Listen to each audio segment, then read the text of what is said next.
Nyaris 3 pekan pasca banjir di utara Sumatera, sisa banjir seperti lumpur dan kayu masih menutupi jalan, membuat wilayah masih terisolir. Masyarakat korban banjir pun berharap pemerintah melakukan gerak cepat penanganan banjir, terlebih curug. Assalamualaikum warahmatullahi wabarakatuh. Halo teman-teman, perkenalkan nama saya Putri Nasari. Nah, belakangan ini kan media sosial lagi rame-rame banget nih sama berita banjir bandang yang terjadi di Sumatera. Namun, di tengah situasi duka itu, muncul satu hal yang cukup menyita perhatian publik, yaitu tentang aksi penggalangan dana yang dilakukan oleh Ferry Irwandi yang kabarnya berhasil mengumpulkan sekitar 10 miliar dalam waktu 1 hari aja. Menurut pendapat saya, fenomena itu kayak menarik banget kalau dilihat dari sudut pandang komunikasi massa dan media baru.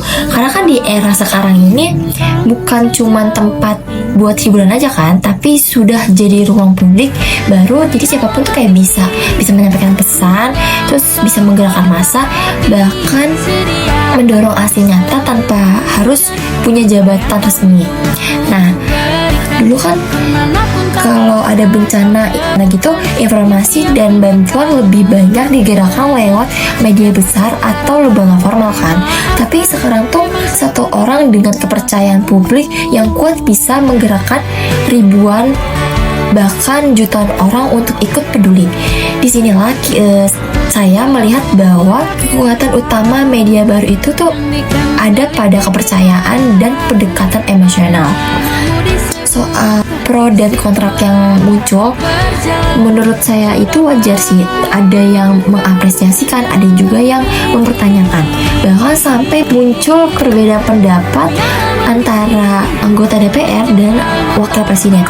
Tapi itu tuh justru di situ kita bisa lihat bahwa media sosial membuka ruang diskusi yang sangat luas nih, dimana satu peristiwa bisa dimaknai berbeda oleh banyak pihak.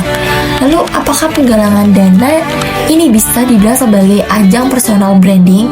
Menurut pribadi saya, ekspor itu bisa ada, dan itu media ekspor memang hampir bisa dihindari.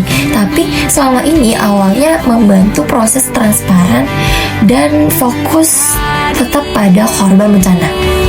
Nah, bahkan kalau dipikir lebih jauh, fenomena ini tuh seperti ini bisa jadi gambaran perubahan cara masyarakat kita bergerak. Karena media baru tuh memungkinkan solidaritas sosial tumbuh lebih cepat dan lebih luas. Jadi tuh masyarakat nggak cuman jadi penonton aja, tapi ikut terlibat langsung dalam membantu sesama. Jadi menurut saya pribadi, penggalangan dana di era media baru ini tuh bukan sekedar soal influencer atau popularitas, tapi tentang bagaimana komunikasi digital bisa membangun kepedulian dan aksi kolektif di tengah masyarakat.